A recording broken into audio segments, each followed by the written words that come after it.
Denise Dresser, buenos días, tiempo de México, bienvenida, ¿cómo estás? Hola, ¿qué tal? Saludos desde Oxford, Inglaterra. Cuéntanos, ¿estás de paseo, Denise, o de trabajo académico? Paseo y trabajo, como siempre.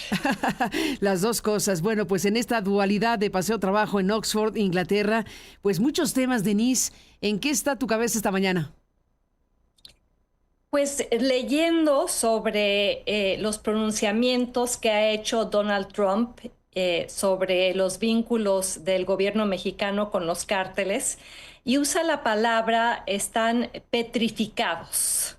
Petrificados los gobernantes del país frente al poder de estas organizaciones criminales. Y como sabemos, estos ataques, estas agresiones, estas descalificaciones van creciendo por lo que sigue pasando en México. No es que el gobierno esté petrificado, parecería que su respuesta es insuficiente y en algunos casos sí muestra una incapacidad profunda para actuar. Y quisiera recordarle a quienes nos están escuchando um, que aquí es un tema de ambos bandos tienen razón y no tienen razón. En cuanto a que el López Obradorismo señala que todo surgió con Calderón y con Genaro García Luna, como si no hubiera responsabilidad en este sexenio. Y la oposición también se equivoca al pensar que todo surgió durante el gobierno de López Obrador, como si no hubiera habido un problema sistémico, estructural e histórico. Creo que Trump se aprovecha de que durante los últimos 30 años no hemos visto un solo gobierno, y no importa de qué ideología, que ha logrado encarar de manera frontal el tema del narcotráfico y que no haya forjado algún tipo de alianza, formal, informal, a través de silencios, omisiones, negociaciones o claudicaciones. El Estado mexicano lleva ya décadas infiltrado a múltiples niveles. Y por un lado, mientras se acusa a Genaro García Luna, pues está ahora el caso de lo que sabía o no sabía Adán Augusto López. Por cada Edgar Beitia, por ejemplo, hay un Rubén Rocha. Y recordemos, haciendo un breve repaso histórico, que Fox dejó hacer y dejó pasar. Calderón decía que había declarado una guerra contra el narco mientras su secretario de Seguridad Pública dormía con el enemigo. Peña Nieto permitió la complicidad del ejército con el narcotráfico y ahí sigue esa complicidad porque el caso de Ayotzinapa no se ha resuelto. Y López Obrador intentó forjar una especie de paz narca vía abrazos, no balazos, con viajes constantes a Badiraguato. Ni una sola administración desde el año 2000 quiso o pudo diseñar una estrategia de contención. Y ni un solo gobierno rompió de manera clara el pacto de impunidad que Adán Augusto López y su supervivencia política y ahora la protección que recibe tanto de parte de Morena como de parte de la presidenta Sheinbaum, quien dice que no hay investigación, simplemente refleja la supervivencia de ese pacto.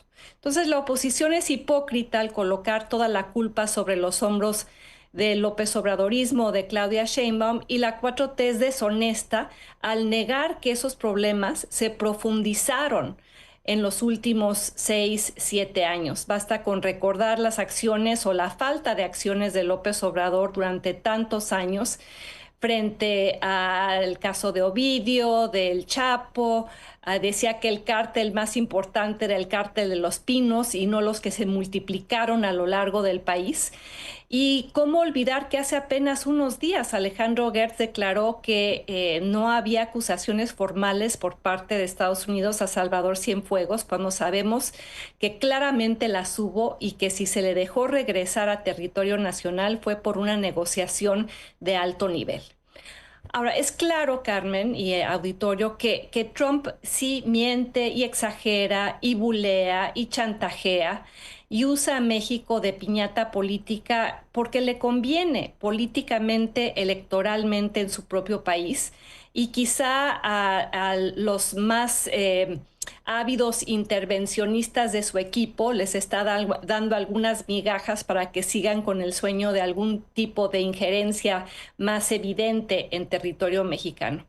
Pero el problema es que México sigue llenando la piñata de dulces cada vez que Claudia Sheinbaum va y visita a Rubén Rocha, cada vez que sale a decir que ni siquiera se investiga a Adán Augusto López, cada vez que arropa a Cuitláhuac García, cada vez que niega también investigaciones sobre Rubén Rocha o Marina del Pilar, la gobernadora de Baja California. Y la lista sigue y los recuentos periodísticos y las investigaciones ahí están. Comenzaron desde que el Departamento de Justicia estadounidense reveló que había habido una investigación sobre los vínculos de López Obrador con el cártel de Sinaloa en la elección del 2006 y el 2018. Nunca hubo una conclusión formal, pero el caso ahí sigue abierto, documentado por Tim Golden en el New York Times y también por ProPublica. Hemos visto ahora que se aceleran las acciones por parte de Estados Unidos con la intervención en los bancos, CIB, Banco, Vector, etcétera. Y la pregunta que nadie ha respondido es ¿por qué apenas las autoridades mexicanas actuaron si supuestamente hay una autoridad regulatoria, la Comisión Nacional Bancaria y de Valores mexicana, que debió haber estado enterada de lo que estaba sucediendo bajo su mando? La gobernadora morenista de Baja California se le quitó su visa, pero ahí sigue en el poder y sin ninguna investigación. Y Rubén Rocha, con todas las preguntas, las acusaciones sobre las relaciones cercanas que ha tenido con grupos criminales que controlan el Estado y que lo siguen controlando a pesar del envío de tropas y a pesar de la nueva estrategia de seguridad desplegada por Claudia Sheinbaum. Y quisiera centrarme más que nada por la atención mediática que ha surgido en torno al caso de Adán Augusto López, porque ya se sabía, aquí no es posible negar que no se hubiera advertido a Adán Augusto López. Guacamaya Leaks, desde que salieron esas filtraciones, se sabía que Hernán Bermúdez Requena, alias el comandante H, luego identificado como líder del grupo criminal La Barrenadora, había sido nombrado por Adán Augusto López para ser secretario de Seguridad en Tabasco y que desde hace mucho tiempo se sabía de su trayectoria criminal. El que se hayan ignorado los cables de Wikileaks y que Adán Augusto López simplemente volviera a proteger a alguien que ya estaba en la mira, debería ser objeto de una seria crítica a los gobiernos de la 4T e incluso al expresidente Andrés Manuel López Obrador, que públicamente lo defendía una y otra vez. Y me parece un error que Claudia Sheinbaum siga en esa línea, porque la trayectoria de Adán Augusto López está manchada no solo por el caso de hoy, Carmen. Recordemos también la denuncia que hubo por el uso irregular del avión prestado por la Guardia Nacional, las versiones periodísticas sobre la manera en la cual su hermana creó toda una serie de empresas fantasma y les otorgó contratos multimillonarios, las acusaciones de Ricardo Monreal también por temas de corrupción dentro del Senado y el hecho de que hasta la fecha no se han aclarado las fuentes de financiamiento a la publicidad masiva, recuerden los espectaculares de Adán Augusto López por todo México en la precampaña de Morena a la presidencia de la República. Ese es el personaje que Claudia Sheinbaum heredó de Andrés Manuel López Obrador y es un riesgo para ella.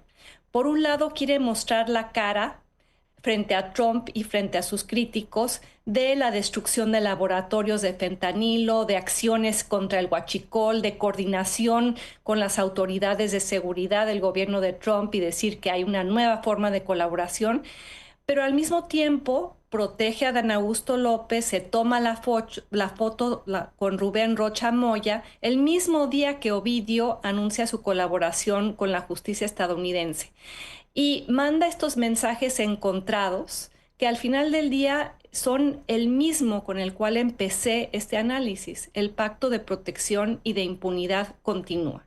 Y mientras tanto, Trump va asumiendo una posición cada vez más hostil, acompañada del anuncio del 30% de aranceles a productos mexicanos, porque el combate al narcotráfico no se intensifica.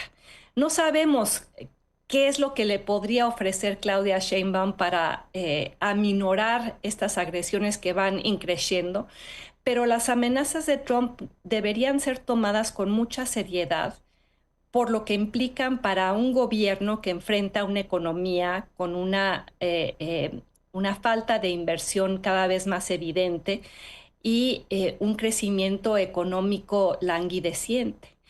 Creo que Claudia Sheinbaum debería romper con esos acuerdos tácitos, con las miradas a otro lado, con la protección a funcionarios del gobierno que López Obrador le heredó. Si no empieza a actuar con más firmeza, no solo contra el hombre al norte de la frontera, sino también vis-a-vis el hombre que manda mensajes desde Palenque, los estadounidenses van a empezar a actuar por ella. Y yo no estoy de acuerdo con quienes dicen que eso sería bienvenido, porque si empiezan a actuar, entonces no habrá soberanía que presumir o que defender, Carmen.